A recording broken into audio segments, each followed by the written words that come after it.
Eh bien, bonjour, chers amis auditeurs de Radio Courtoisie. Bienvenue dans ce libre journal de géopolitique profonde. Je remercie Stéphane à la technique pour la réalisation de cette émission, ainsi qu'au standard. Vous pourrez lui poser questions, remarques, observations. Patrice, fidèle au poste, comme toutes les semaines, comme tous les samedis matins. Vous pouvez donc l'appeler et sinon poster un courriel électronique. Il se fera un plaisir de nous l'envoyer avec mon invité. Nous pourrons répondre. On prendra un moment, évidemment, dans cette émission pour répondre aux questions des auditeurs, comme c'est le cas chaque semaine. Un sujet cette semaine sur, il vient de vous l'annoncer Stéphane, la décadence occidentale, le déclin de l'Occident. En matière de géopolitique, c'est tout à fait flagrant. On pourrait donner de multiples exemples. Je pourrais, pendant 1 heure et demie, disserter seul à seul avec moi-même sur ce sujet, sans qu'il y ait nécessité d'être interrompu. Et pourtant, ce n'est pas la règle du tout de cette émission. Et évidemment, j'ai un invité que je vais vous présenter dans un instant. Et vous donner, pour ma part, m'appuyant sur l'actualité, un simple exemple de ce que l'on peut appeler en effet un déclin profond de l'Occident, dans un domaine où l'Occident était passé maître, celui de la diplomatie. Et oui, il y avait une diplomatie. Il y avait pas seulement le congrès de Vienne et Talleyrand, mais il y avait des écoles de diplomatie. L'école française n'était pas la moindre. Et puis vous aviez, et là vous l'avez peut-être encore, l'école russe par exemple. Les meilleurs, comme les meilleurs des grandes familles, allaient faire et allaient être diplomates. C'était ce qui était tout au sommet de la hiérarchie sociale, et ce, dans un grand nombre de pays. Être diplomate, ça vous imposait. Aujourd'hui, la diplomatie européenne, par exemple, elle semble se calquer sur la diplomatie des Yankees, des cow-boys, des Américains, une diplomatie à la Jean-Noël Barrot, une diplomatie à la Emmanuel Macron, à l'emporte-pièce, où aucune règle de la diplomatie n'est respectée. D'ailleurs, Emmanuel Macron a mis fin au corps des diplomates, c'est tout dire, dans son œuvre de déconstruction de notre pays. Il y avait une diplomatie. Une diplomatie, c'est un langage qu'on emploie. C'est une façon dont on va s'exprimer, dont on va échanger dans le cadre des nations, dans l'international. Non pas dans le supranational, on n'écrase pas les nations, mais dans le respect, où chaque nation a le droit justement au respect. Imaginez les relations que nous avions, par exemple, avec les États africains, une fois la décolonisation assurée. Quand on voit la façon dont s'est comporté Macron ces dernières années avec les chefs d'État africains, comment s'étonner qu'aujourd'hui, nous ayons été chassés de l'Afrique. Cette décadence, elle se montre, je trouve, plus encore, même si les diplomates américains n'ont jamais brillé par leur subtilité, par la façon à l'emporte-pièce dont Donald Trump, mais c'était déjà le cas de son prédécesseur Sleepy Joe, Joe Biden, dont on rappelle qu'il n'hésitait pas à traiter de son of a bitch, fils de pute. Et oui, excusez-moi pour l'expression, mais enfin c'était l'expression du président des États-Unis d'Amérique face à Poutine. Il le traitait de tueur, par exemple. Alors, ça a atteint des sommets avec Donald Trump. Ça a atteint des sommets sur sa messagerie personnelle True Social, où on va loin, très loin, pourquoi pas aussi jusqu'à la guerre nucléaire pendant qu'on y est. Les derniers propos, pas plus tard qu'hier soir, de Donald Trump laissent songeur, laissent rêveur. On pourra gloser, épiloguer sur ce qu'a pu dire Medvedev, un vice-président du Conseil de sécurité, ancien président russe, néanmoins, qui en avait assez de ces ultimatums. Hein, voilà, la diplomatie par les ultimatums. Est-ce que c'est la seule façon de faire de la diplomatie? Donald Trump, depuis qu'il est arrivé au pouvoir, semble être dans le chantage et l'ultimatum. Le chantage permanent. Ah, vous voulez pas faire les choses comme ça? Eh ben, vous allez voir. Ça va être. Et puis, c'est quand c'est pas le chantage par l'ultimatum qui n'est même pas respecté. D'ailleurs, on bombarde. Ça a été le cas en Iran. Et là, qu'est-ce qu'on va faire? On envoie 2 sous-marins nucléaires, explique de la façon la plus décontractée dans le bureau ovale Donald Trump sur son réseau social, deux sous-marins nucléaires dont on ne dit pas s'ils sont ou non à lanceurs d'engins avec des ogives nucléaires, mais dans des endroits dits appropriés, tout ça parce qu'il y a eu des remarques qui a déplu à Donald Trump de Dimitri Medvedev, donc il ordonne le déploiement de deux sous-marins nucléaires dans des zones appropriées, après des commentaires provocateurs et incendiaires donc de l'ancien président. Il l'ordonne au cas où ces déclarations idiotes, ce qu'il considérait être les déclarations idiotes et incendiaires de Medvedev, soient plus sérieuses que cela. Alors qu'est-ce qu'avait dit Medvedev? Medvedev avait expliqué simplement que puisque Trump parlait d'économie morte pour parler de l'économie indienne et de l'économie russe, il le renvoyait à Walking Dead, son film préféré, film sur les zombies. Et puis, il faisait une remarque aussi sur la main morte. Vous savez, la main morte, c'est une stratégie ultra secrète russe et ex-soviétique même plutôt, où en cas de frappe décapitante sur une chaîne de commandement, eh bien, les ogives nucléaires soviétiques auraient pu quand même être envoyées. Évidemment, on ne peut pas dire de la part de Medvedev que ce soit, mais Medvedev n'a jamais brillé par sa subtilité et sa finesse. Mais néanmoins, il n'est rien, Dimitri Medvedev. Poutine n'a même pas de X, n'a même pas de Twitter. C'est dire, il ne réagit pas comme ça. Un président des États-Unis d'Amérique devrait réagir par rapport à ses homologues, pas par rapport à un ancien président raté en plus, comme il le dit. Voilà un petit peu l'ambiance générale. Et cette ambiance générale, un jour, elle pourrait mal tourner. Ça pourrait, si ce n'était pas Poutine, je pense que ça aurait déjà depuis fort longtemps mal tourné. Mais ce n'est pas possible d'avoir ce type de diplomatie. Et c'est ça sur lequel je voulais juste insister dans cette introduction. C'est-à-dire qu'on a perdu absolument complètement le sens des choses, ce qui faisait la civilisation. Si tant est qu'il y ait eu une civilisation occidentale, moi je préfère parler à titre personnel de civilisation européenne, eh bien elle était justement d'être, entre autres, sur le plan international, une diplomatie civilisée. Ce qu'elle n'est plus. Nous sommes aujourd'hui dans des propos dignes de barbares. Il n'y a pas d'autre mot qui mène, à mon avis, droit à la catastrophe si on n'y fait pas plus attention. C'est un signe plus que le sens même de la décadence occidentale, évidemment. Mais je trouve que c'est un signe. Et ce signe, et c'est un petit peu sur ce sujet que je vais poser des questions à mon invité. Je me fais en tout cas à titre personnel un parallèle entre la décadence française et la décadence européenne et décadence occidentale. Comme si finalement les deux allaient de pair, comme si l'homme malade qu'est la France aujourd'hui, au cœur de l'Europe, eh bien, ce qui fait sa maladie, ce qui fait qu'elle est en souffrance, se retrouve au niveau, non pas dans une cause à conséquence, mais dans une sorte de reflet de l'un qui renvoie à l'autre. Et cette décadence, elle me paraît inéluctable aujourd'hui. En tout cas, c'est, j'avoue, cet versant un peu pessimiste qui est le mien, que l'on connaît, et qui est l'inverse de celui de mon invité. Voilà, mon invité maintenant, je vais vous le présenter. Il s'agit de François Martin, l'homme qui a écrit L'Ukraine, un basculement du monde, Le temps des fractures. C'est deux livres aux éditions Jean-Cyril Godefroy, le fondateur et président du club Euleteria, qui travaille aussi avec Paul-Marie Couteau, par exemple, dans la revue du Nouveau Conservateur. Bonjour, mon cher François, et bienvenue dans ce libre journal de géopolitique profonde sur Radio Courtoisie. Bonjour cher ami, heureux de Voilà. t'entendre. Toujours, tu fais un excellent travail. On appelle ça la réinformation, mais pour moi, c'est la vraie information. Tu sais, quand la marée descend comme en ce moment, on voit sortir les rochers.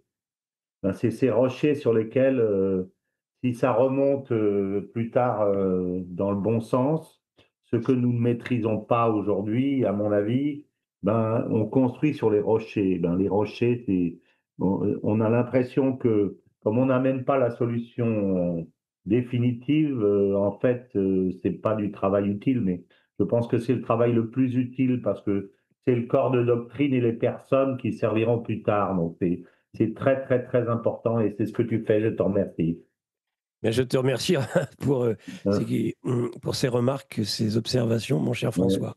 ouais, ouais. Alors, le sujet, parce que tu connais, tu aimes parler à la fois de sujets, parce que tu les connais bien, de Oui, géopolitique, de oui. géostratégie, mais toujours avec un regard sur la France. Oui, Et oui, bien d'ailleurs, nous sûr. avons fait plusieurs émissions en nous promettant toujours faire une émission un jour qui soit exclusivement réservée à notre cher pays, ce qui n'a jamais été le cas, on n'a jamais réussi à le faire, C'est vrai, tant l'actualité géopolitique est à chaque fois bien sûr. contrariante quant à cette volonté de ne parler exclusivement que de notre pays. Bien sûr. Alors, ce parallèle qu'on pourrait faire, en tout cas ce déclin, si on ne veut pas dire décadence, de la France aujourd'hui, elle est le reflet, peut-être même le miroir déformant du déclin occidental, à moins que ce soit Oui, l'inverse. oui, alors on peut déjà partir de cet événement que tu viens de mentionner parce qu'il est quand même très important, de cette déclaration de Trump, qui est un signe effectivement. Alors moi je vais faire un certain nombre de remarques préalables pour qu'on remette bien les choses dans le contexte parce que justement un des signes de décadence, je dirais, c'est de se précipiter sur les mots, sur les choses sans prendre un peu le temps et sans essayer de regarder les choses de haut. D'abord, quand un président, qui soit Trump ou qui soit Poutine ou n'importe lequel, se fâche, c'est pas parce qu'il est fâché, c'est parce qu'il considère qu'il est utile, soit pour des raisons externes, soit pour des raisons internes, de montrer aux autres qu'il est fâché. C'est ça que ça veut dire. C'est toujours du cinéma, toujours. Donc, à qui ça sert? Quel est l'objectif? Alors, les objectifs sont peut-être ratés, mais il y a toujours un objectif. On ne se, on ne se fâche pas comme ça, surtout quand c'est écrit sur son. Ce n'est pas une déclaration orale, mais c'est une déclaration écrite, donc elle a été passée au trébuchet de la relecture de ses conseillers, etc. Il faut la relire d'ailleurs. Tu l'as lu, mais On espère, je vais la on relire pour que ça espère. soit extrêmement clair. Hmm. Voilà ce qu'il dit. À la suite des déclarations hautement provocatrices, donc il prend le soin de préciser que les déclarations de Medvedev sont provocatrices, hautement provocatrices. Aujourd'hui vice-président du Conseil de sécurité, pour montrer qu'il ne s'adresse pas à un Pékin ou Pékin moyen, j'ai ordonné le déploiement de 2 sous-marins nucléaires, sans préciser que ces 2 sous-marins à propulsion nucléaire ou à lancement nucléaire, dans les zones concernées au cas où ces déclarations insensées et incendiaires seraient plus que cela. Alors, et il ajoute, les mots sont très importants et peuvent souvent avoir des conséquences inattendues. Hmm. J'espère que ce ne sera pas le cas. Donc, il se place quand même dans le cas d'une menace envoyée par les Russes, comme une forme de légitime défense. Il faut déjà remarquer ça qui est important. Oui. L'autre chose que je voudrais dire, c'est que Medvedev n'a pas, est quand même vice-président du Conseil de sécurité, donc il a un rôle, Il n'a évidemment, pas rôle exécutif. il n'a pas de rôle exécutif. L'autre chose, c'est que je veux remettre ça aussi dans le contexte de ce qu'on sait de Poutine. Et je voudrais citer en particulier, ça m'a rappelé un épisode que les gens ont peut-être oublié, qui est l'épisode du Kursk, la célèbre, le célèbre Kursk, le sous-marin nucléaire qui a coulé, russe, qui a coulé au mois d'août 2000, c'est-à-dire très peu de temps après l'arrivée de Poutine. Et Hmm. j'avais lu une étude à ce moment-là, parce que quand tu vois, le sous-marin est sorti de l'eau un an après, et tout l'avant du sous-marin a été découpé, qui n'a aucun sens si effectivement c'était une torpille d'exercice qui avait explosé pendant un exercice, comme ça a été dit. Et certains analystes occidentaux avaient fait la remarque comme quoi ce qui était plus de probable, c'est qu'il avait été frappé par un sous-marin de l'OTAN et qu'il avait coulé à ce moment-là, et que donc on a découpé l'avant pour qu'on ne voit pas le trou de la torpille extérieure qu'il avait frappé. Et Poutine n'a pas hésité à laisser mourir ses soldats, alors qu'il avait, semble-t-il, le temps d'aller les récupérer. Il les a laissés mourir précisément parce que comme il venait d'arriver et qu'il y avait derrière lui tous ces généraux ultras qui ne tenaient pas encore comme il les tient aujourd'hui, il n'a pas hésité à laisser mourir ces 110 soldats, ces sous-mariniers, pour ne pas donner le prétexte à une escalade nucléaire qui aurait pu être fatale à la Russie. À Donc, l'humanité même. et à l'humanité. Donc ça indique la qualité, les nerfs de cet homme qui vient Oui. d'être élu et qui sacrifie ses soldats. Et semble-t-il, il avait appelé Clinton, c'était Clinton à l'époque, pour lui dire, bon, voilà, je veux pas une escalade avec vous, et donc j'ai laissé mourir mes propres soldats pour éviter l'escalade, et il s'était servi de ça pour enclencher une période favorable de relations avec les États-Unis, en disant, voyez le prix que je paye, voilà. Donc, c'est très intéressant, j'y ai pensé, et ça me laisse à penser que Poutine, qui encore une fois est sur le point de gagner sa guerre et d'obtenir l'ensemble de ses objectifs, ne sera pas un homme qui se laissera embarquer dans Ah une, non. dans une spirale fatale, d'autant qu'il tient ses ultras.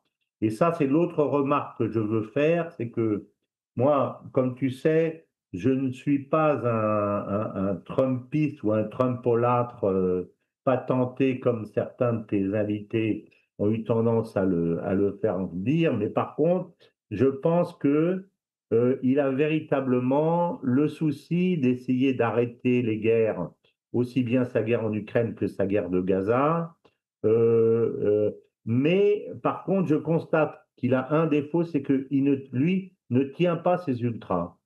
Il reprend ce que dit Lindsey Graham en disant qu'il va envoyer comment ça s'appelle, il va envoyer il va prendre des mesures secondaires de boycott, alors qu'il va pas boycotter, il va De pas taxes, boycotter oui, de l'Inde, taxes douanières, oui, de il va pas sanctions boycotter douanières, oui. l'Inde, il va pas boycotter la Chine, qui, comme l'a rappelé Xavier Moreau, est un des pourvoyeurs les plus essentiels de l'armée américaine, avec des composants de toutes sortes. Il va pas non plus boycotter les minerais que les Russes eux-mêmes lui livrent, bien entendu. Donc, euh, je veux dire, c'est véritablement un défaut, alors qu'on voit que Poutine maîtrise ses ultras de la façon la plus brutale, confère la mort du patron de Wagner qui supposément jouait avec une grenade dégoupillée dans son avion, le pauvre malheureux qui a fait une bêtise comme ça. Euh, je veux dire, c'était un message envoyé par le pouvoir en disant ici c'est Poutine qui décide, personne ne bouge, quoi. Pour moi, c'était absolument clair.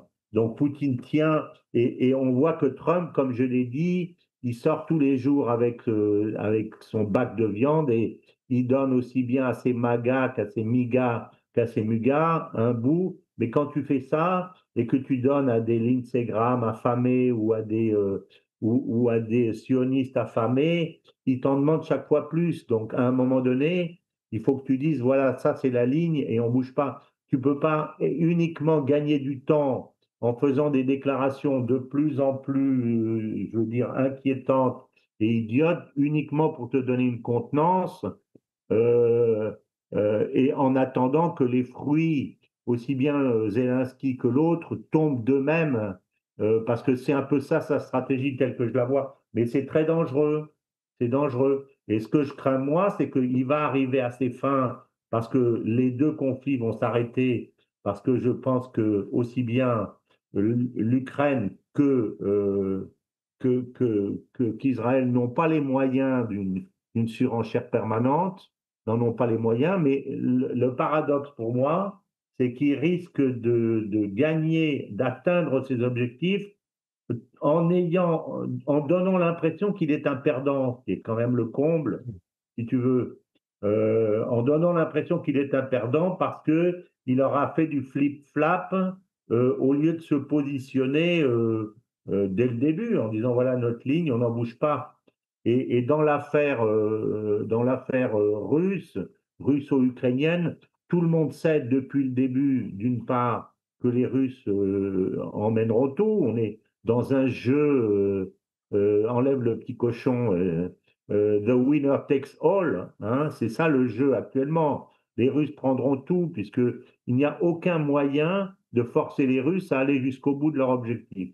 Donc la seule objectif véritable de Trump, c'est de donner le change de façon à ce que, comme je le dis, il assume la défaite, mais il n'assume pas la honte de la défaite. Eh ben, il est en train de donner l'impression, en allant vers ces ultras et puis en faisant semblant de revenir, et puis en faisant semblant d'y aller de revenir, de donner une impression de faiblesse qui est préjudiciable à son image, donc qui est, je dirais, le contraire de la stratégie qui, à mon avis, devrait suivre. Donc, je trouve que Trump se débrouille mal, pour tout dire.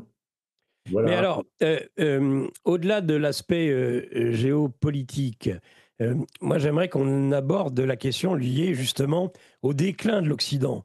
Dans ces deux conflits qui sont deux foyers, deux abcès infectieux, la solution n'est pas trouvée. Et en effet, ça condamne Trump à être systématiquement dans une forme de surenchère. Non seulement Trump ne réussit pas à imposer, mais en effet, il ne tient pas ses ultras comme il ne tient que très difficilement ses proxys. On voit bien que le proxy ukrainien n'est pas bien tenu par Trump. On l'a vu avec, par exemple, la volte-face de Zelensky sur les institutions anticorruption en Ukraine. Un jour, je mets fin à l'autonomie de ces institutions. Le lendemain, je fais voter une nouvelle loi pour le réinscrire. On sent que derrière, il y a des conflits sous-jacents à Washington. Il ne tient pas ses troupes. Et il y a, et je veux y revenir, ce qui me semble, moi, le plus ennuyeux, c'est pas tant le sujet des propos tenus que de à qui il les tient. C'est-à-dire que ce que je ne comprends pas chez Trump, et ça je ne le comprends pas en matière diplomatique, c'est qu'on s'adresse non pas à ses homologues, mais au premier commentateur venu. On sait que Dimitri Medvedev n'a que le pouvoir de la parole aujourd'hui. Ordonner l'envoi de 2 sous-marins nucléaires parce que des propos ont été tenus par un ancien président me semble être totalement déraisonnable. Je n'arrive plus à comprendre Alors, aujourd'hui la position de je, Trump. je crois qu'il y a Au-delà du théâtre. il y a une explication qui est déjà, Mhm. à mon avis, importante et qui me semble évidente, c'est que Trump ne parle pas à ses correspondants extérieurs, mais à ses correspondants intérieurs, Ouais. c'est-à-dire il s'adresse à ses troupes. Et Ouais. là, il faut remarquer que il a dans son propre camp, je pense qu'aujourd'hui, ses ennemis ne viennent pas du camp adverse. D'ailleurs, je Ouais. pense qu'il les traite pas mal avec le Obama Gate et avec le Epstein Gate. Il leur a envoyé deux bons scuds et à mon avis, ça va les occuper pendant un moment, mais il s'adresse à ses propres troupes. Et ces troupes, elles sont hétéroclites, parce qu'encore une fois, tu as des MAGA qui sont essentiellement des anti-guerres, qui veulent qu'on s'occupe des États-Unis et qu'on dépense de l'argent pour les Américains. Tu as les MUGA qui sont les va-t-en-guerre, dont l'archétype est Lindsey Graham, qui est le représentant officiel de tous les marchands de canons possibles et imaginables, qui doit se mettre énormément d'argent dans la poche et qui distribue à gauche, à droite, etc.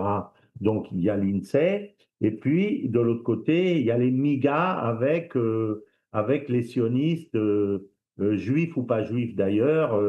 Donc, il a une coalition L'AIPAC. hétéroclite. Et il faut qu'il donne à tout le monde. Mais à un moment donné, comme j'ai dit, il faut sortir de l'ambiguïté tactique et affirmer une ligne stratégique.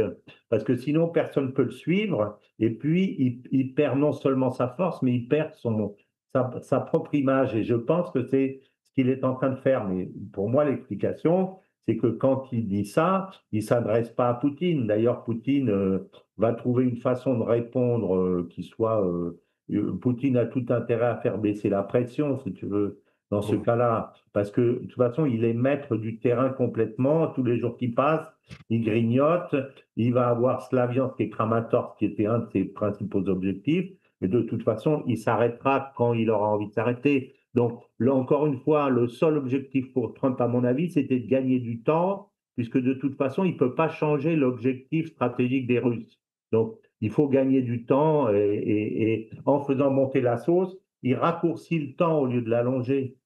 Son idée des 50 jours était une bonne idée, mais comme tu l'as su, il a été extraordinairement critiqué dans son propre camp pour avoir donné 2 mois aux Russes pour faire ce qu'ils voulaient. Donc c'est pour ça qu'il est revenu aux 10 jours. Donc à chaque fois, il réagit non pas par rapport à ce que dit Medvedev ou l'un ou l'autre, mais il réagit en fait pour essayer de calmer les chiens du chenil ou Maga ou Miga ou Muga, l'un des trois. Et ils sont affamés. Le problème, c'est que plus ils leur donnent de la viande, plus ils ont faim. C'est ça le truc, en fait.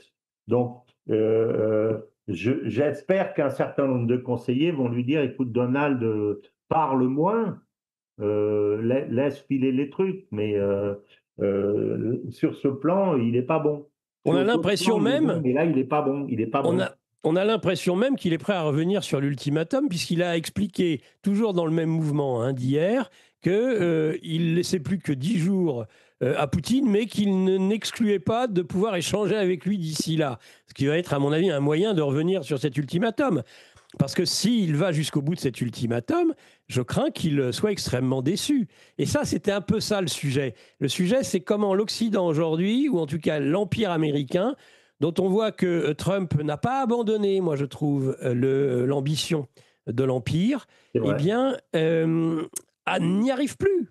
N'arrive plus à imposer au Sud global, aux BRICS, aux États souverains qui sont membres des BRICS, leur volonté. Ils n'y arrivent plus. Et quand ils essaient d'en venir à bout, comme avec l'Iran, eh bien, ça se retourne contre eux. L'Occident me semble être aujourd'hui en pleine On est décadence. d'accord, on est absolument d'accord. Et deux des éléments de ce que tu dis, qui, à mon avis, caractérisent la façon dont aujourd'hui le Sud se comporte et le Nord ne se comporte pas, l'un, c'est le sens du temps.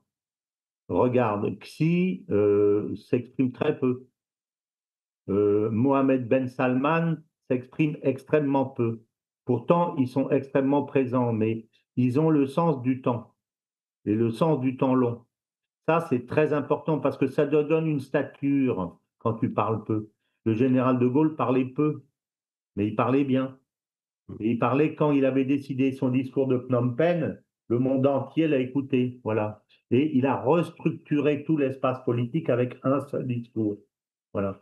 Et quand tu entends Perfit, qui raconte comment il a préparé son discours de Phnom Penh, il a passé presque 3 semaines ou un mois à ne faire que ça. Ah oui, C'est-à-dire, il a été capable de dire à ses ministres, etc., vous m'emmerdez plus pendant 3 semaines et je ne fais qu'une seule chose qui était la chose importante, qui était un seul discours. On est loin de la petite phrase tous les jours. On est à l'inverse de ça. Et l'autre, donc ça, c'est le sens du temps. Et ça, c'est effectivement je veux dire, le fait d'être prisonnier de la dictature médiatique. Je pense que c'est une des choses qui nous tue absolument, c'est cette dictature médiatique. On pense que parce qu'on ne parle pas, on n'existe pas.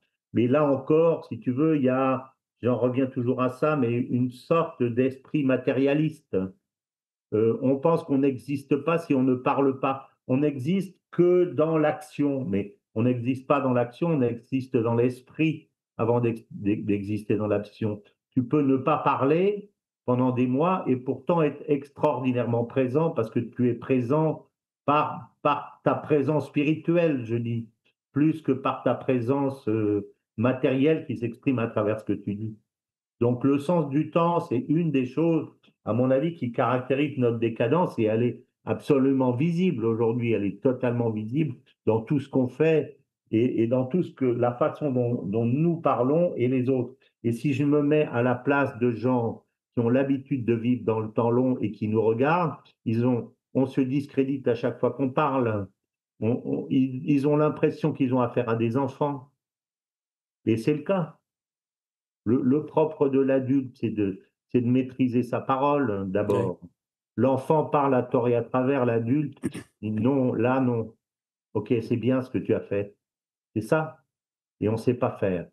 Et l'autre, c'est la maîtrise de la parole et la maîtrise de l'action diplomatique. Et ça, moi, j'ai appris, je n'imaginais pas à quel point la diplomatie était un art absolument essentiel en politique. À mon avis, c'est plus important que la politique elle-même. Et c'est un art qui nécessite une précision du langage, une Oui. maîtrise des sentiments, une maîtrise de l'expression absolument totale. Et je renvoie à ceux qui nous écoutent que ça peut intéresser de lire le Pie XII de Pierre Blais, du jésuite. Pierre Blais est un jésuite. C'est celui qui avait été mandaté par Jean-Paul II pour ouvrir les dossiers relatifs à Pie XII, pour montrer que Pie XII n'avait pas été juste un agent, comment dire, ne s'était pas couché devant les nazis. D'abord, c'est lui qui a écrit la célèbre, comment s'appelle, l'encyclique de radio, en fait, qui s'appelle Mit brennender Sorge, avec une grande tristesse, qui a été proclamée par Pie XI, mais c'est Pie XII qui était son secrétaire particulier. Il a écrit celle où il dit, où il condamne le nazisme. Donc, quand on dit que Pie XII n'a pas condamné le nazisme, c'est lui le premier qui a condamné le nazisme parce qu'il avait été nonce à Berlin. Donc, il connaissait parfaitement le nazisme. Donc, il écrit ce livre, donc, ce Pierre Blais, donc, a ouvert les 12 dossiers de ses archives relatives à Pie XII, et on a fait un livre de 12 chapitres où chacun des chapitres est un concentré d'un des dossiers qu'il a ouvert pour Jean-Paul II. Et ce Pie XII, quand on lit ça, on se rend compte du travail absolument extraordinaire que fait l'Église à cette époque-là, et je pense à d'autres époques, pour organiser le dialogue entre les uns et les autres, y compris les nazis, bien entendu, parce que quand on se fait la guerre, on se parle obligatoirement entre belligérants en disant bah, si j'attaque là, qu'est-ce que tu vas faire, etc. Il faut qu'il y ait un dialogue sous-jacent permanent entre les belligérants et les autres pour essayer de trouver des occasions harmonisées de façon à ce que la guerre, disons, n'aille pas tout de suite aux extrêmes. C'est ça qui est important. Et on s'aperçoit quand on lit ce livre, et je le conseille à tous nos auditeurs, à quel point ce métier de la diplomatie est un métier absolument magnifique et en Oui, même temps d'une difficulté totale. Et c'est ça totalement, oui. que je veux venir. Et ça, c'est véritablement un signe de notre décadence, c'est-à-dire on est soumis à nos pulsions, ou on donne l'impression qu'on est soumis à nos pulsions, et il n'y a pas cette espèce de parole maîtrisée totale qui est le signe d'une attitude également politique très maîtrisée. Donc, je pense que ces deux signes, la question du temps et la question de la maîtrise de la parole et des relations et de la diplomatie, qui sont deux des signes qui montrent le plus la décadence de notre système occidental. Il y en a d'autres, mais je pense que ceux-là sont les principaux. Et le troisième, évidemment, c'est, si tu veux, euh, je pense que dans la pratique de la politique t'oblige à une certaine forme de cynisme, forcément, puisque tu dois prendre en compte, je dirais, tu dois prendre en compte en premier lieu ceux qui t'ont élu ou ceux que tu représentes. Je dirais ceux que tu représentes parce que des fois, ils ne t'ont pas élu. On parle souvent de ce dirigeant du Ghana qui s'appelait Rawlings. Il est Mhm. arrivé comment dire, comme un dictateur. Cependant, les Ghanéens, je le sais parce que j'y ai été, pendant longtemps, le considéraient véritablement comme leur représentant absolu. Et quand il était dans la rue, il y avait des milliers de gens qui le suivaient en criant Rawlings, Rawlings. Personne ne se serait avisé de le menacer ou quoi que ce soit. Ou de le siffler, simplement. Comment? Bien sûr, bien sûr. Donc, si tu veux, il y a cette représentation et donc qui t'oblige à, je dirais, à serrer les priorités. Et des fois, tu te trouves comme Poutine obligé de sacrifier certains de tes contreparties ou même de tes propres soldats pour répondre à l'intérêt supérieur du pays et de ton propre peuple. Donc, des fois, ça peut apparaître comme une certaine forme de cynisme, bien entendu, et c'est ça. Mais je dirais que ça fait partie de l'honneur de ta fonction de te présenter comme ça. Et une des signes de notre décadence, je dirais, et là c'est typiquement le cas de la France, parce que la France est comme ça, c'est la perte de ce que j'appelle la verticalité du pouvoir Oui. sur l'ordre et la justice. Et la Ve République est montée comme une verticalité du pouvoir parce que nous sommes un pays, ce que j'appelle un État-nation, c'est-à-dire un État verticaliste, colbertiste ou colbertien, avec un roi qui a des pouvoirs et pas simplement un roi constitutionnel sans pouvoir, etc. Nous avons cette verticalité qui avait été assurée par le président de la République et plus que par le président de la République, par le suffrage universel. Je rappelle que les chambres ont été absolument contre le suffrage universel parce qu'elles se sont rendues compte qu'elles perdaient leur pouvoir. Hein.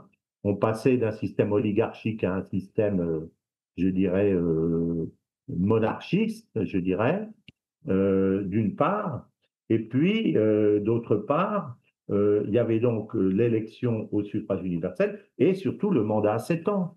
Parce que quand tu es dans le mandat à 7 ans, le chef d'État sort de l'arène politique. Il est au-dessus de l'arène politique parce qu'il a ce qui a le plus de valeur, et on revient à ce que je te disais tout à l'heure, c'est-à-dire la durée. Donc, il n'est pas éternel, mais il est durable. Les parlementaires s'en vont et lui reste. Donc, c'était très important, justement, de ne pas avoir le même temps entre les parlementaires qui sont dans l'axe, dans l'exécutif, une certaine forme d'exécutif qui est le législatif, je dirais, si je peux dire ça comme ça, et le président qui, comme disait le général de Gaulle, surplombe les institutions. Donc ça, c'était très, très important, et ça l'est toujours.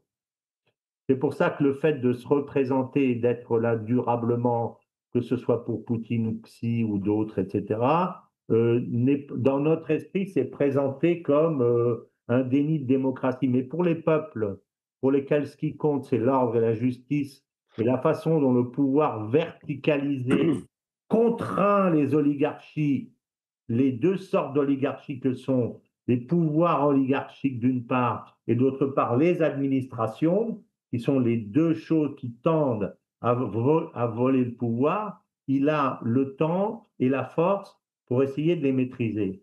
Le problème, c'est qu'en France, aujourd'hui, nous sommes un canard sans tête. C'est-à-dire, on a déverticalisé un pays verticaliste. C'est pire que tout. C'est pire que tout. Parce que tu as des pays qui ne sont pas verticalistes. L'Espagne, c'est le cas, c'est un pays régionaliste. L'Italie, c'est un pays régionaliste. D'ailleurs, tu as des monarchies, en fait, où le monarque assume une certaine forme de fonction symbolique, mais n'a aucun pouvoir, n'a pas véritablement pouvoir. C'est le cas en Angleterre, c'est le cas en Belgique, etc. Mais nous sommes un pays verticaliste, déverticalisé. C'est pour ça qu'on voit ce qui se passe aujourd'hui avec cette espèce de... Je suis en train de lire en ce moment le livre de Marlex, euh, hein, qui s'appelle euh, les prédateurs, enfin, Les liquidateurs. les Les liquidateurs, les liquidateurs. liquidateurs. Il est passionnant parce qu'il montre que quelque part la France est le pays de cocagne aujourd'hui des grandes banques d'affaires et des grands cabinets. Pourquoi? Parce que chaque fois que tu vends à l'encan un bijou de famille, il y a des intermédiaires qui gagnent des dizaines de millions d'euros. Et que d'autre part, l'autre caractéristique, c'est que la caste qui est les petits énarques simplement parce qu'ils étaient dans la promo du nouveau président de la République, Ouais. ils passent dans l'administration et après ils se vendent pour 1 million ou 2 millions par an comme vice-président de grandes banques d'affaires ou de grands cabinets d'avocats. Et après, ils vont palper les commissions de ce qu'on vend. Donc, ça aussi, c'est un signe de décadence absolue, c'est-à-dire la verticalité du pouvoir n'est plus assumée, n'est plus assurée. C'est de là que vient la fracture sociale, évidemment.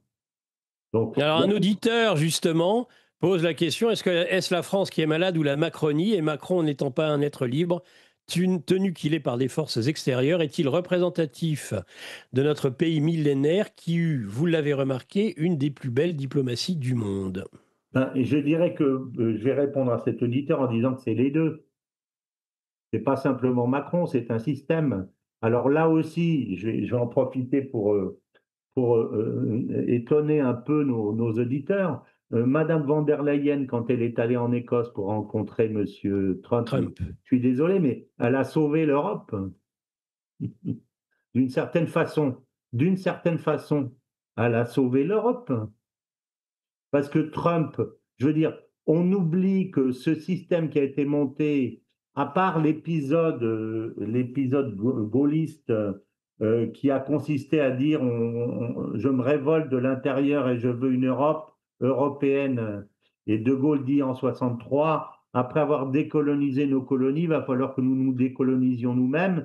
Mais le problème des colonisés, c'est qu'ils ne veulent pas être décolonisés.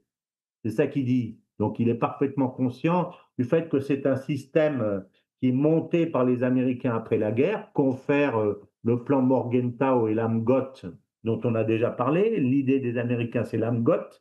Et ils n'ont cessé de vouloir et de mettre en place un système qui est un système de type AMGOT. C'est ça qui les intéresse.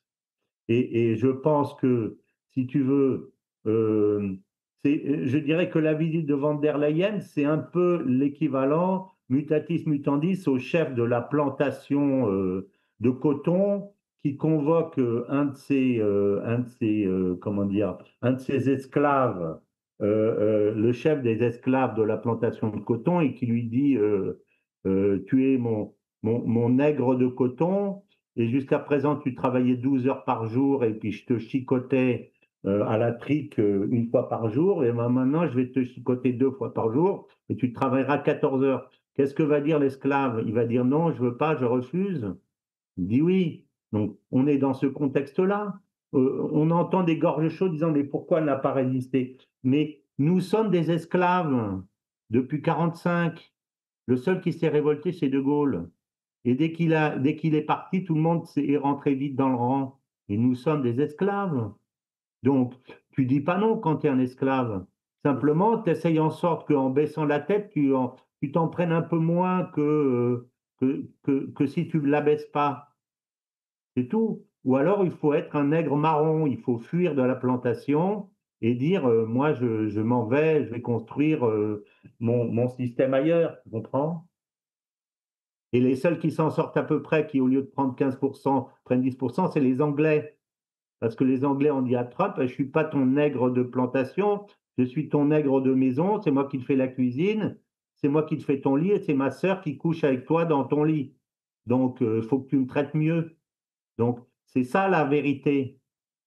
Donc, Van der Leyen, dans son système fédéraliste qu'elle veut monter avec Trump, avec Starmer, etc., dans son système fédéraliste, elle a intérêt à lâcher tout ce qu'elle. Ça n'a aucune importance par rapport à l'objectif politique qui consiste à essayer de conserver le système, je dirais, l'effroyable système qui nous bloque, ce que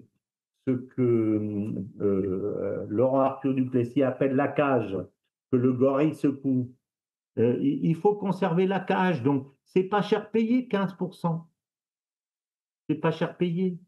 On n'est pas dans un système de. C'est comme si, écoute, c'est comme si à l'époque soviétique, les soviétiques avaient dit à Jaruzelski, ben écoute, d'abord tu nous envoies toute la viande, comme tu fais d'habitude, mais en plus maintenant tu vas nous envoyer les pommes de terre. Qu'est-ce qu'il va faire Jaruzelski? Il va dire, écoute, qu'est-ce que vont dire les Polonais? Ils vont dire, mais Jaruzelski défend pas bien les Polonais. Qu'est-ce qu'ils vont dire? Ils vont pas dire ça. Ils vont dire, ben, de toute façon, il est aux ordres des Soviétiques parce qu'il a été mis Mmh. en place par les Soviétiques. Et ben là, c'est ça. C'est exactement ça. Donc, il n'y a absolument rien. Ce qui aurait été extraordinairement étonnant, c'est qu'elle tape du poing sur la table et qu'elle dit non, moi je ne veux pas, c'est pas possible. En plus, on a bien vu comment ça s'appelle, avec le Pfizer Gate, elle est corrompue jusqu'à la moelle. Donc, ils ont tous touché de l'argent là-dedans, dans cette affaire, parce que les enjeux sont énormes, économiques et financiers. Mm. Ils sont tous corrompus. C'est ce que montre, c'est ce que montre extraordinairement bien euh, Marlex dans son livre. Toute cette clique de crabes qui sont en haut du panier se partagent les postes en privé, dans le public, etc., etc., et ils prennent tout ce qu'ils peuvent. Et la France est en plus, dans l'ensemble de ces pays-là européens, celui qui a le moins, je dirais, de sens, et ça c'est un autre signe de décadence pour revenir à ton sujet, qui ont le moins de fierté nationale. Pourquoi? Parce qu'en fait, chez nous, il y a une fracture idéologique entre ceux qui défendent la fierté nationale issue de la France éternelle, qui sont incarnés merveilleusement par Philippe de Villiers, des gens comme ça, et puis ceux qui font une fierté, une espèce de forme de fierté du fait d'avoir détruit les autres, qui est la philosophie des Lumières et de la Révolution française. Et celui qui les représente le mieux, je suis désolé, c'est Villepin, qui te parle jamais de la France, mais qui te parle il ne te parle que de la République. Voilà. Mais là aussi, c'est un signe de décadence absolue si tu n'es pas attaché à tes racines. Ou qui parle des racines de l'Europe?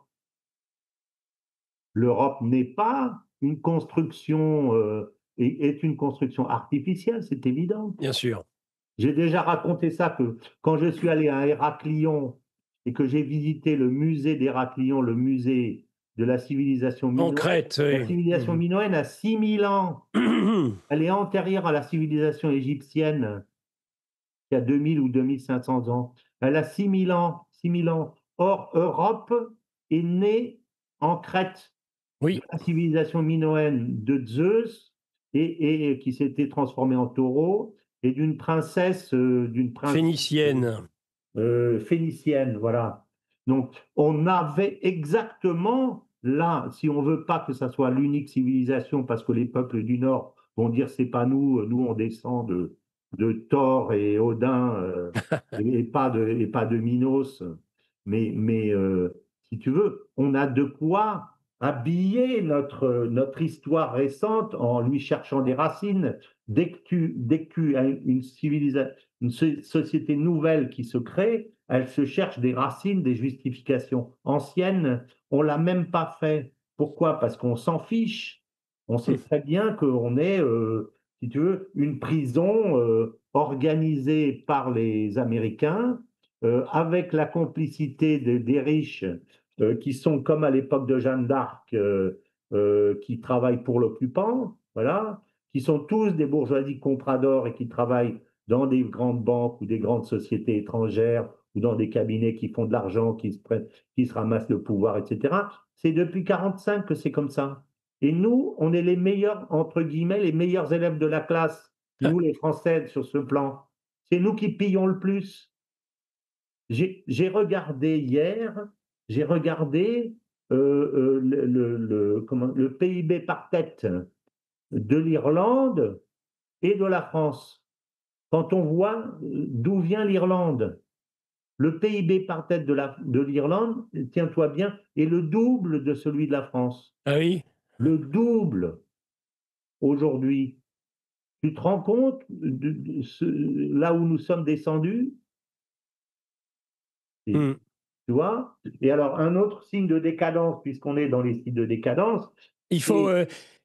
il va falloir peut-être, je te propose, Oui, François, de faire une petite pause parce qu'il y a le yes, bobino et oui. on revient tout de suite après avec Avec toi. plaisir, avec plaisir. On va en À tout de rajouter suite. encore. Voilà, chers auditeurs, Oui.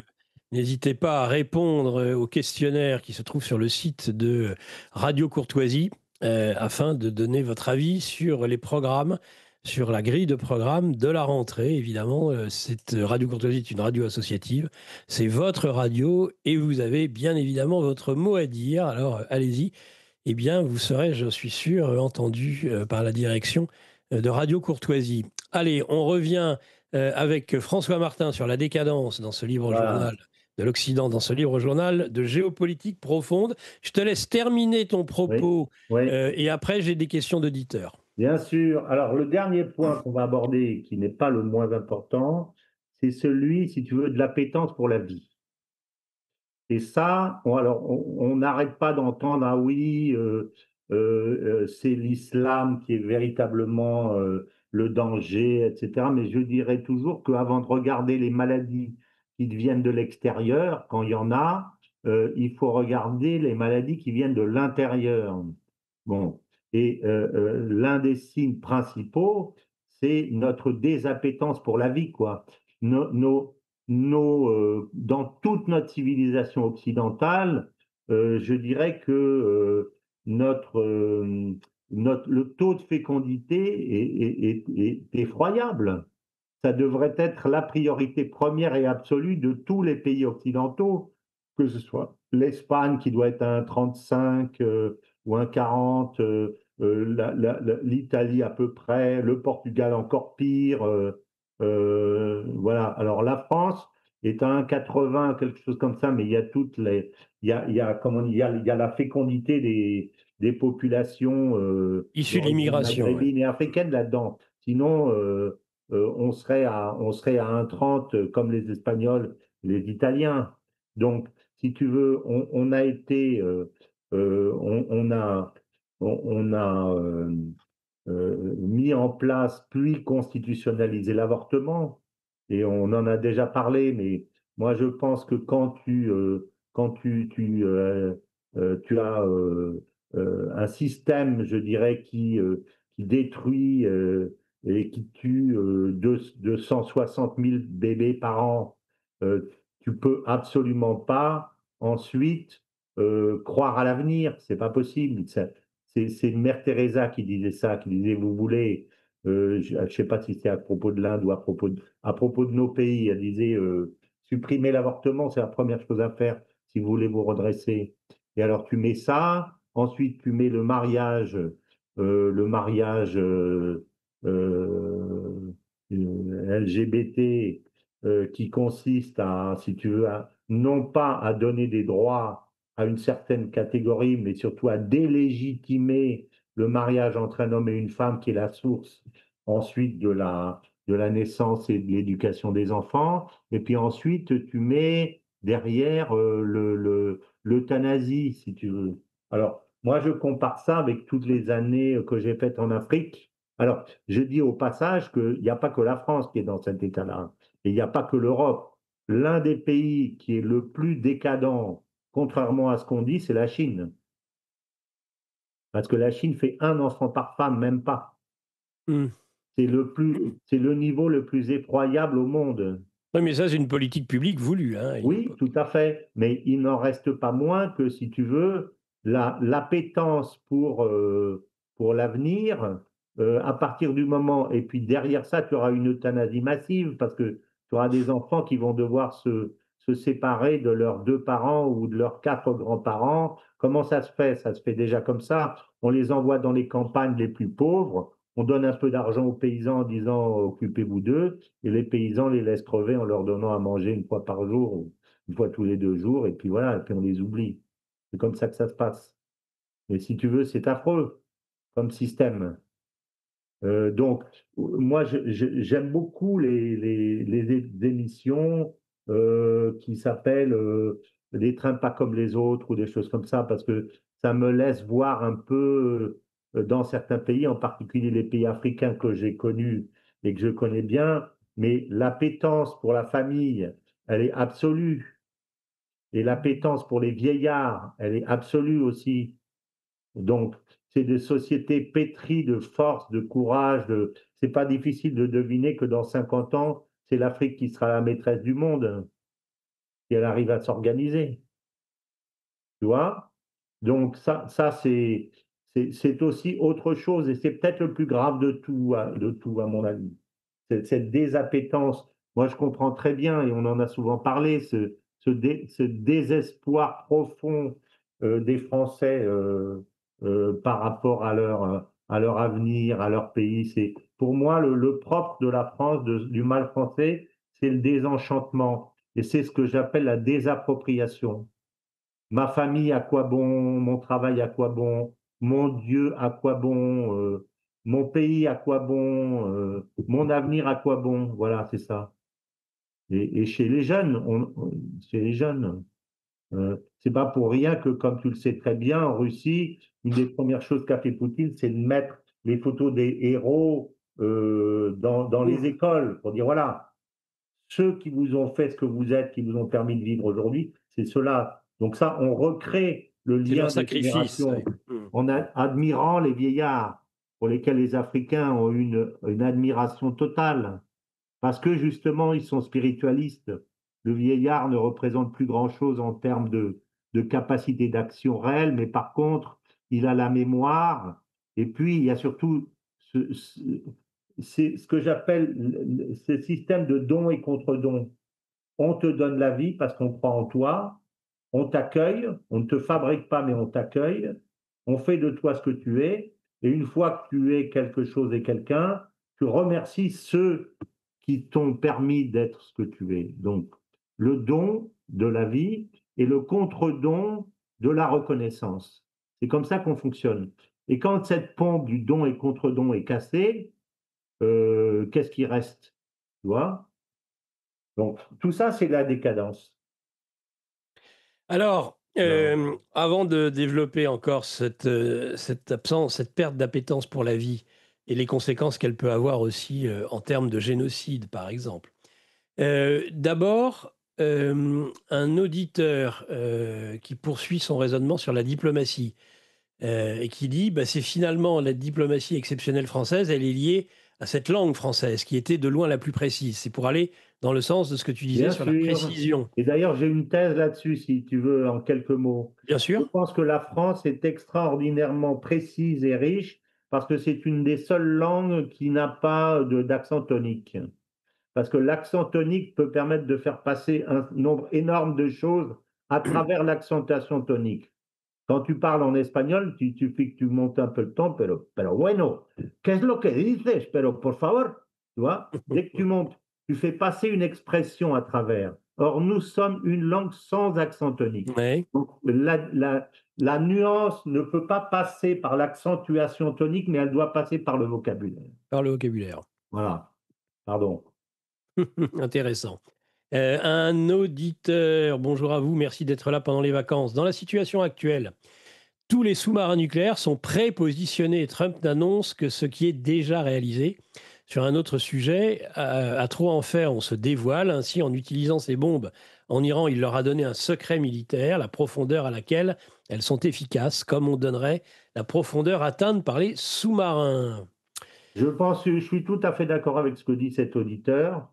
C'est vrai que, si tu veux, mais à la nuance près que la parole politique a un sens en tant que parole elle-même. Aujourd'hui, on est dans le déclaratif et le non et le non actif, si tu veux. Donc, on est tombé dans l'excès inverse, mais le déclaratif en lui-même a un sens.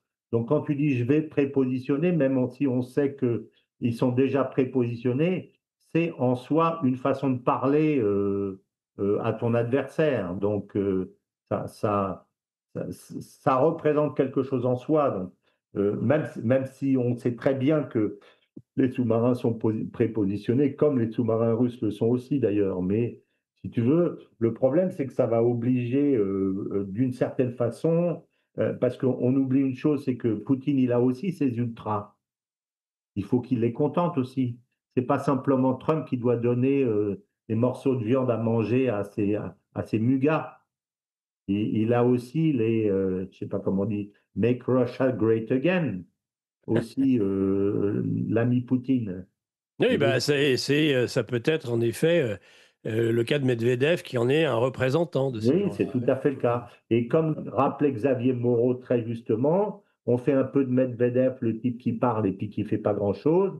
Mais Xavier rappelait, et c'était tout à fait juste, que c'est Medvedev qui est celui qui a arrêté, je dirais, la tentative, la tentative géorgienne.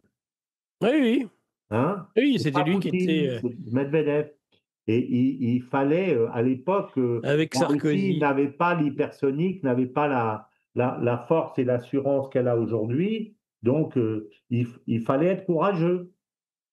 Et il l'a été. Et l'Occident n'a pas réagi. Et moi, je pense que à ce moment-là, si tu veux, l'OTAN avait la possibilité de faire tomber la Russie à ce moment-là. Il fallait profiter absolument de ce déstabilisation pour dire à Saakashvili qui va, puis nous on va derrière, c'est inadmissible, la Russie, etc. Et boum, faire tomber le régime. Ils ne l'ont pas fait.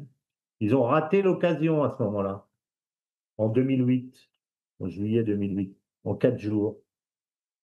Mm, Et c'est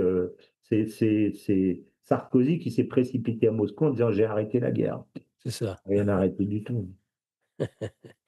Un auditeur, merci cher Nicolas d'inviter François Martin, indispensable pour analyser l'actualité géopolitique. Question. Quelle est la part de l'orgueil dans les décisions politiques? Je suis très frappé par la personnification médiatique de nos dirigeants. On parle de Poutine comme si le peuple russe ne le soutenait pas à une écrasante majorité. On parle de Trump en dépit de la partition 50-50 du peuple américain. On parle de von der Leyen comme si elle incarnait l'Europe à elle toute seule. Quant à Macron, c'est l'orgueil fait homme. À mon avis, cette personnification renforce leur ego et les conduit à prendre des décisions pour le préserver à tout prix. Alors, je vais L'orgueil. répondre en disant L'orgueil, en que fait, l'orgueil blessé. C'est-à-dire qu'en fait, il fait une analyse qui a été en effet développée sur Trump et ses dernières foucades sur ses sous-marins nucléaires. C'est-à-dire qu'il est extrêmement vexé, touché dans son orgueil par le fait de ne pas réussir à arrêter la guerre en Ukraine. je pense que c'est vrai. Et je pense que c'est plus que ça, parce que le système médiatique fait qu'ils sont prisonniers de leur posture à un moment donné. Ouais, S'ils ne répondent pas, ils perdent la face. Comme je disais tout à l'heure, quand tu réponds peu, tu perds peu la face. Tu vois. Or là, si tu réponds toutes les semaines, si tu réponds pas, c'est l'histoire des deux petits Macs qui se battent dans la rue, connard, je vais t'en foutre une, mais non, c'est moi, etc. Donc ça monte. Mais si tu réponds pas, ça monte pas. Donc, il y a cette histoire, il y a l'histoire de l'ego, mais ça, l'ego, je dirais que tous les chefs d'État ont de l'ego. Est-ce que le général de Gaulle n'avait pas d'ego? Il avait un certes. très gros ego, bien entendu. Mais je dirais que c'est pas l'ego, parce que l'ego, ça fait partie des qualités, je dirais, dont un chef d'État a besoin dans la plupart des cas. Mais c'est la faculté, et là, Poutine est, je dirais, le maître absolu, d'utiliser ton ego, d'être le maître de ton ego, c'est-à-dire d'utiliser ton ego à bon escient quand on a besoin et de le faire passer au service de tes préoccupations pour ton propre pays. C'est ce que disait Xavier Moreau dans une certaine façon quand il disait que c'était un prix Nobel de patience.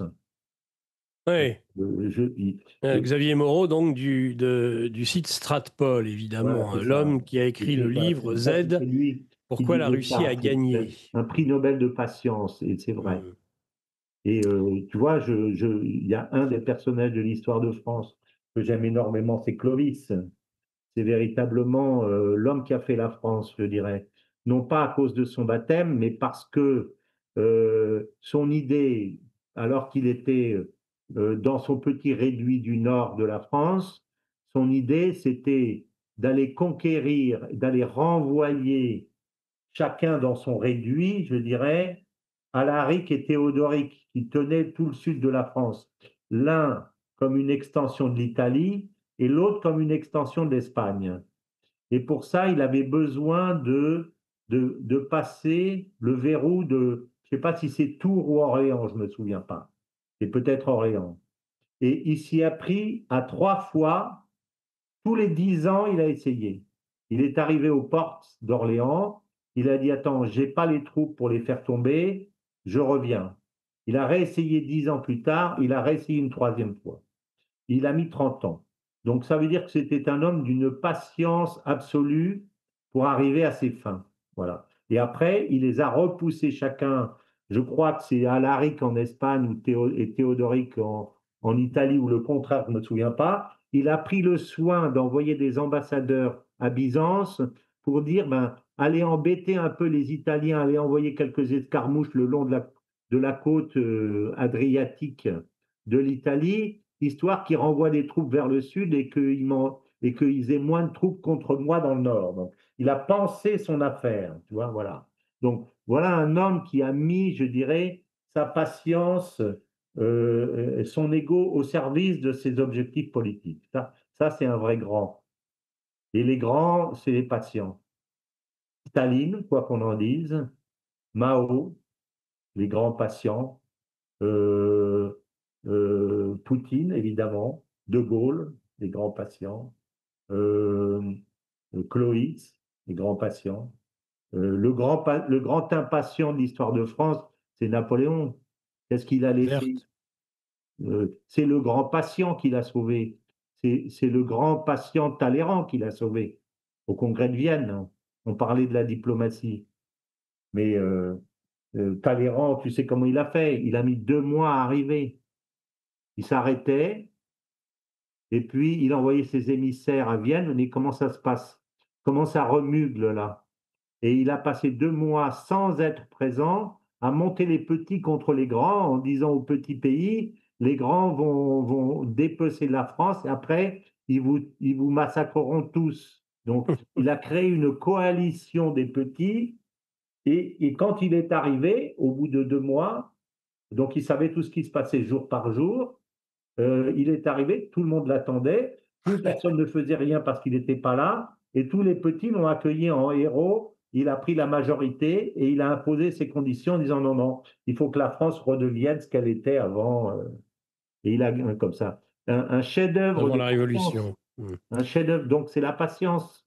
Et derrière la patience, la tempérance Ben, aussi. bien sûr, bien Cette sûr, tempérance qui manque tant. ben, bien sûr. Mm. Donc là aussi, on est dans la décadence quand il n'y a pas de patience. L'impatience, ça rejoint tout ce qu'on a dit. Parce que le thème, c'est la décadence, hein. La maîtrise de ses pulsions. Voilà. Une auditrice, bonjour messieurs, au service traduction de l'ONU à New York, il m'a été souvent répété que l'anglais avait été choisi après la guerre de 14 comme langue diplomatique afin de permettre les ambiguïtés, alors que le français est si précis qu'il ne permet pas l'ambiguïté. C'est ce qu'on retrouve avec l'application, par exemple, de la résolution 242 concernant les territoires occupés par Israël. Le vague de Occupied Territories permet de dire des ou les si l'on le veut, car l'article défini ou indéfini n'est pas obligatoire si l'on veut créer une ambiguïté coupable. Et oui, est-ce qu'on rend les territoires ou des territoires occupés? Donc voilà, un peu la précision du langage, un exemple qui est donné par cette auditrice. Oui, oui, bien sûr, elle a raison.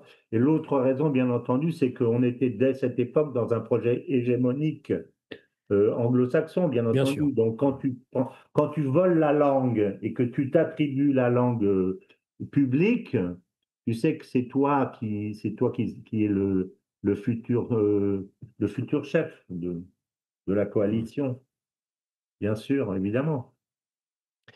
J'aimerais qu'on revienne encore sur le manque d'appétence pour la vie de notre civilisation mortifère, et c'est en cela qu'elle est décadente. Le fait d'accepter aussi les massacres à Gaza, Bien les sûr, enfants détruits, assassinés, bombardés, écrasés, est-ce que finalement, c'est pas aussi un reflet des centaines de milliers d'enfants à naître qui ne naîtront pas du fait de l'avortement? Est-ce que cette absence d'appétence pour la vie, elle ne va pas jusqu'au génocide et ceux aussi qu'on avait connus bien durant sûr. le XXe siècle. Mais je suis tout à fait d'accord et on en a parlé. Et je pense qu'il Oui, faut lier les deux. C'est j'aimerais que parce tu que développes derrière cette le idée que manque tu avais, d'appétence pour la vie, tu avais vécue. tu as un manque d'appétence pour l'affectivité. C'est-à-dire que tu n'oses pas non plus comment dire, faire ressortir ton affectivité réelle. Tu n'arrives pas à dire à quelqu'un que tu trouves sympathique. Tu n'arrives pas à aller vers un pauvre. Tu n'arrives pas à aller des gens. Moi, dans ma vie professionnelle, j'ai eu beaucoup de périodes de chômage. J'en ai eu 7 ou 8 périodes de chômage. J'ai toujours retrouvé. Et chaque fois que comme j'avais 5 enfants, À chaque fois, je me suis dit un jour, je vais être obligé de vendre ma maison et je me retrouverai devant chez moi avec ma petite sébille, avec mes enfants, en train d'essayer de m'en sortir. Donc, Mm. j'ai passé ma vie et j'en ai développé une appétence extrêmement forte pour les pauvres et les petits. Et j'ai beaucoup de mal quand j'ai un type sauf quand c'est des mendiants professionnels, si tu veux, organisés avec des familles qui sont des réseaux de mafieux qu'il y a derrière, etc., etc. Quand il y a des gens, il y avait une époque, je travaillais dans une boîte sur les Champs-Élysées, donc je descendais les Champs-Élysées à pied tous les jours. Il y avait quelques types qui tendaient la sébille. Et c'est devenu mes amis parce que je leur parlais tous les jours. Je discutais avec eux. Tu t'aperçois qu'ils ne te demandent pas d'argent, mais c'est la solitude qui est leur vrai problème. Donc j'ai Ouais. discuté avec eux. Et il y a des gens qui n'osent pas. Ils n'osent pas. Donc c'est toujours ça. J'ose pas aller parler à quelqu'un, j'ose pas un sourire, j'ose pas. Ça, c'est très particulier des Français. Quand tu rencontres des Français très souvent à l'étranger, les Espagnols te parlent, les Italiens te parlent, les Américains te parlent, les Brésiliens te parlent. Les Mm. Français te tirent la tête. Ils n'osent Ouais. pas. Il y a un manque d'appétence affective. Ils sont pas moins affectifs que les autres en soi, mais ils sont prisonniers de leur intériorité, je dirais, quelque part, hein. Ouais. Ils sont très particuliers. Et c'est les premiers à en souffrir, d'ailleurs.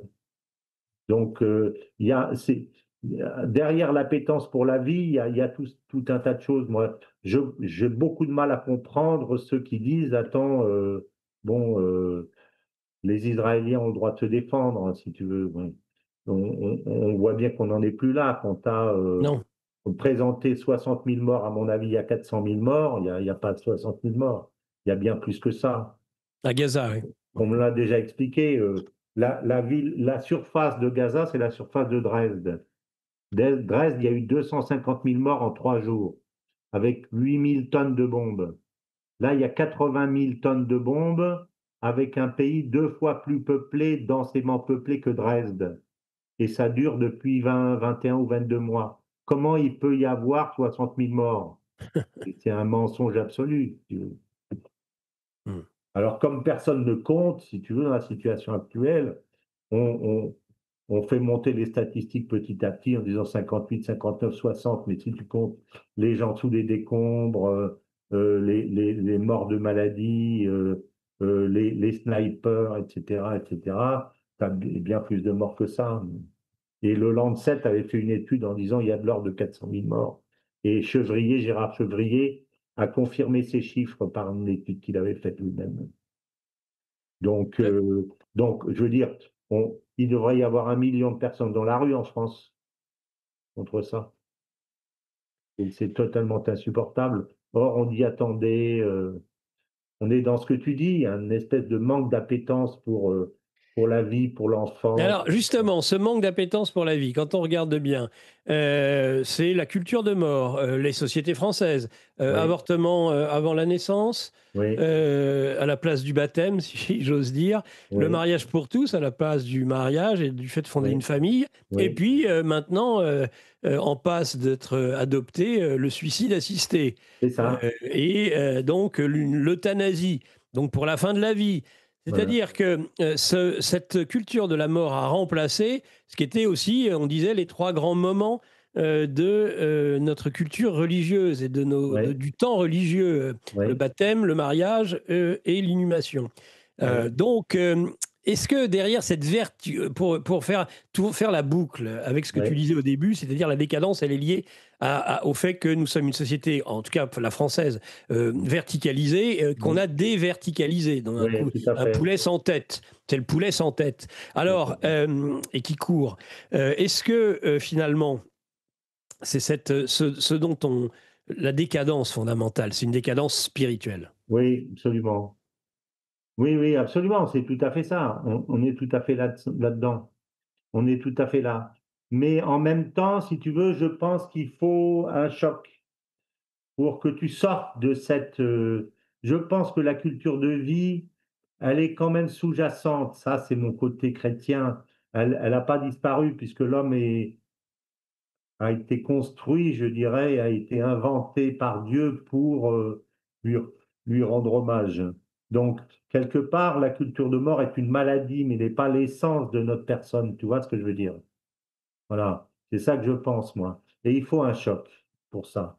Et je pense que cette maladie collective qui est la nôtre, je pense de plus en plus que s'il y avait une première réforme à faire, je vais t'étonner un peu, ça serait un référendum et revenir au septennat. On a un chef. Voilà. Ouais, Bon, mauvais, mais on a un chef. On sort du système où on est prisonnier de l'oligarchie. On a quelqu'un au-dessus qui surplombe les institutions. C'est ce que Jeanne a fait. La première chose qu'elle a fait, c'est d'aller sacrer. Elle a traversé toute une partie de la France. Ça a été direct à Reims pour faire sacrer ce roi, qui était le petit roi de Bourges, tu te souviens, qui était mhm. caché au milieu, qui avait inventé le fait de se cacher comme un courtisan et de se faire représenter par un de ses courtisans pour voir si Jeanne était trompée. Enfin, d'avoir une idée pareille, il ne faut pas avoir une grande idée de soi-même pour inventer un subterfuge de cette nature. Voilà. Et ce roi qui est devenu l'un des plus grands rois de France, hein, qu'on appelle Charles VII le victorieux, parce que c'est celui qui a caché, qui a bouté finalement les Anglais hors de France, d'Aquitaine à la bataille de Castillon, qui est une des plus grandes batailles de notre histoire, dont personne ne parle, et qui sont rentrés chez eux en Angleterre et qui n'en sont jamais ressortis. Ceux qui regrettent encore. Quand quand tu fais le canal du Midi, depuis Casse-Tête en Dorte jusqu'à la Méditerranée, ce que j'ai fait avec mon bateau quand j'avais un bateau, tout le long de la Méditerranée, tu as des bateaux anglais avec les mâts, le long du canal, avec les mâts baissés et les pots de géranium qui viennent pour se rappeler le bon temps du Moyen Âge et pour boire du bon vin de Bordeaux. Tout le long, il y a des bateaux anglais. Donc la nostalgie n'est jamais morte. Mais bon, si tu veux, la première chose qu'a fait Jeanne, c'est ça, c'est remettre la verticalité du pouvoir. C'est ça qu'elle a C'est fait. ça. La France est renée à ce moment-là, Et on voit l'iconographie d'ailleurs lors du sacre de bien Charles sûr. VII. Elle regarde vers en haut, évidemment. Voilà, c'est ça. Je Et pense que ça serait la mesure symbolique la plus importante et la mesure politique. Parce qu'à partir de là, ça s'exprime en disant, chers Français, il y a quelque chose de plus important ici que simplement le fait de rincer et de nourrir les oligarchies et les...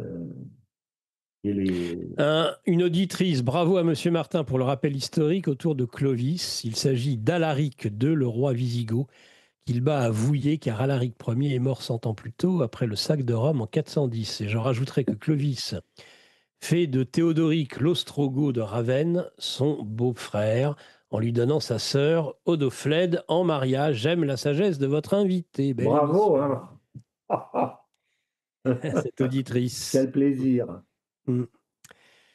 Il reste 5-6 minutes pour Bon, conclure sur cette décadence à la fois française et occidentale, parce que si la décadence française est particulièrement cruelle, elle nous est particulièrement cruelle, bien il y sûr. a le déclin de l'Occident, de toute façon, aussi dans Bien son ensemble. sûr. Mais alors, je dirais, et ça peut être un peu une conclusion, qu'effectivement, il n'y a pas véritablement de différence entre le déclin français et le déclin occidental. Et le déclin français, d'une certaine façon, est le cœur du déclin occidental. Oui, Il ne faut pas oublier que la France est la fille aînée de l'Église et l'éducatrice des peuples. Il ne faut pas oublier ça, l'éducatrice des peuples. On attend de la France une parole de vérité et une parole de sagesse. C'est ça qu'on attend. Et je pense que la France est beaucoup plus attendue, même encore aujourd'hui, à travers d'ailleurs le discrédit contre ses dirigeants, est beaucoup plus attendue que ce qu'on pense. Et que les gens n'ont pas oublié quelque part, je dirais que dans tous les palais de tous les pays, il y a un grand lit dans le principal hôtel et la chambre s'appelle la chambre du général de Gaulle et on attend son successeur pour lui donner la chambre. Les gens qui connaissent le temps long Et tous ces pays vivent dans le temps long, n'ont pas oublié cette époque. Et ils n'ont pas oublié cette époque. Et je pense que si quelqu'un avait le courage de véritablement reprendre, si tu veux, la politique étrangère, qui est, on pourrait appeler une politique de sagesse, hein, du général, la France retrouverait son rang immédiatement. Même d'ailleurs si elle n'était pas déjà redevenue une grande puissance économique et politique et militaire, ce qu'elle doit forcément devenir, mais rien que de reprendre sa vraie parole politique, euh, ce serait, euh, ce serait important. Et dans ce sens-là, d'ailleurs, ce que fait Macron avec tous ces défauts que nous connaissons, on voit que cette idée de reconnaissance palestinienne, qui est le peu qui fait, qui va dans le bon sens, est suivie par les initiatives d'autres pays. Donc, quand on dit que ça va être inutile, ça va servir à rien, on voit que c'est totalement faux. C'est totalement C'est faux. Ça a vrai, une c'est puissance vrai, symbolique très importante. c'est vrai. Et par Étonnant. ailleurs, le jour où il reste plus que deux pays, trois, je dirais, avec la Papouasie-Nouvelle-Guinée, mais la Russie et Israël pour refuser la reconnaissance de l'État palestinien, ce jour-là, les États-Unis vont être obligés à un moment donné de lâcher. Et à ce moment-là, la victoire est totale parce que ce jour-là, le jour où la Palestine est reconnue, ils disent mais ça ne sert à rien parce que dans la pratique, ça ne l'est pas, mais ceux qui disent ça ne comprennent rien à la politique. Ça veut dire que ce jour-là, juridiquement, si tu veux, la Cisjordanie est un pays étranger occupé, ce pour lequel aujourd'hui les Israéliens peuvent dire ben non, c'est pas le cas puisque c'est pas un État proprement dit. C'est un État associé, enfin, je ne sais pas quel est le rôle juridique de ce machin qui est aujourd'hui la Palestine, mais ce jour-là, si tu veux, il y a véritablement, l'ONU peut envoyer des casques bleus en disant, attendez, vous n'êtes plus chez vous. Mais tant que c'est pas fait, c'est pour ça que ce qui avait été fait avec Arafat et par Arafat était une erreur. Il avait cru qu'il pouvait passer un accord avec Israël et que l'accord soit respecté. Mais on sait très bien qu'Israël n'a jamais respecté aucun accord. Et même pendant cette période, Arafat n'avait pas pu empêcher la montée régulière et permanente, si tu regardes la courbe, de la montée des implantations et de la colonisation. Tu n'as pas une période de plateau pendant les négociations de paix. Jamais. Donc, que ce soit la droite ou la gauche, les implantations ont continué de façon absolument en droite ligne depuis 1948, sans arrêt. Mm. Donc, voilà. François, Oui, une auditrice, oui. une auditrice. Merci pour votre émission. Votre interlocuteur a parfaitement raison. Pour recommencer, redresser la France, il faut commencer par ce qui est le plus proche. C'est le premier commandement du décalogue. Dieu est notre dirigeant et notre chef. Tous les autres commandements, dont Voilà. le respect de la vie, reviendront dans leur ordre. Le décalogue est un programme non Voilà. seulement Je pense que c'est les deux erreurs qu'a fait le général de Gaulle dans vive sa la France. constitution, c'est de faire, premièrement, de ne pas déclarer que le mandat Petit de 7 ans auditeur, était pardon. un mandat Mm. imprescriptible qu'aucune assemblée ne pouvait défaire, donc le Oui. rendre éternel, et d'autre part, ne pas avoir affirmé dans la Constitution que, en fait, la civilisation française était d'essence chrétienne. Voilà, je pense que s'il avait fait ça, il aurait pu solide. Je pense qu'il a sous-estimé les forces, et pourtant Dieu sait s'il les connaissait, les forces hostiles à son régime qui voulaient le détruire, hein. Voilà. Mm. Je pense que c'est ça.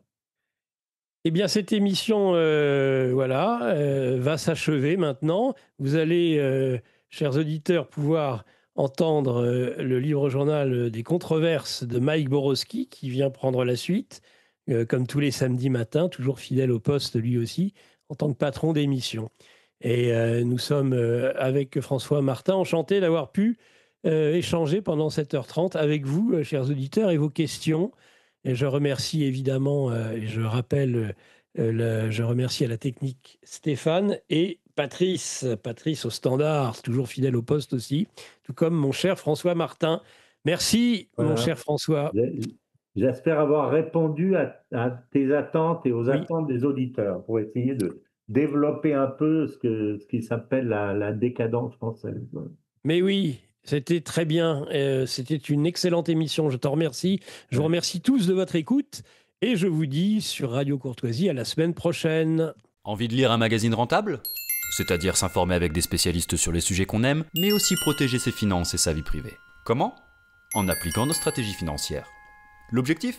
Surperformer face à l'inflation. La lettre confidentielle ? La seule lecture rentable.